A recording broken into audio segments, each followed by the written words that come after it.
ஆடி மாதம் முதல் கிருத்திகை தினத்தை முன்னிட்டு ஆயிரக்கணக்கான பக்தர்கள் கூட்டம் குறைந்த அளவில் போலீசார் பாதுகாப்பு பணியில் ஈடுபடுவதால் கூட்ட நெரிசலில் சிக்கி பக்தர்கள் அவதியடைந்தனர். முருகப்பெருமானின் 5ஆம் படை வீடான திருத்தணி முருகன் கோவிலில் ஆண்டுதோறும் ஆடி மாதத்தில் ஒரு கிருத்திகை வருவதுதான் வழக்கம்.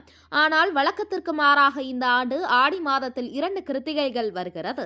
இந்த நிலையில் முதல் கிருத்திகை தினத்தை முன்னிட்டு ஆயிரக்கணக்கான பக்தர்கள் மலைக்கோவிலில் குவிந்து காவடிகள் சுமந்து வந்து அரோகரா அரோகரா என பக்தி முழக்கத்துடன் முருகப்பெருமானை தரிசனம் செய்து வருகின்றனர். மலைக்கோவிலில் பக்தர்களின் கூட்டம் வருகை தொடர்ந்து அதிகரித்து வருகிறது. பக்தர்களின் கூட்டம் லட்சக்கணக்கில் வருவார்கள் என்று தெரிந்தும் குறைந்த அளவில் மட்டும் போலீசார் பாதுகாப்பு பணியில் ஈடுபடுவதால் கூட்ட நெரிசலை கட்டுப்படுத்த முடியாமல் நெரிசலில் சிக்கி குழந்தைகள், பெரியவர்கள் உள்ளிட்ட பக்தர்கள் கடும் அவதியடைந்தனர்.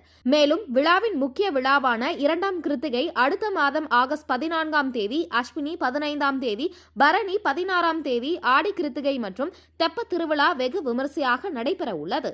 விழாவில் லட்சக்கணக்கான பக்தர்கள் காவடிகள் சுமந்து வந்து முருகப்பெருமானை தரிசனம் செய்வார்கள் என்பது குறிப்பிடத்தக்கது.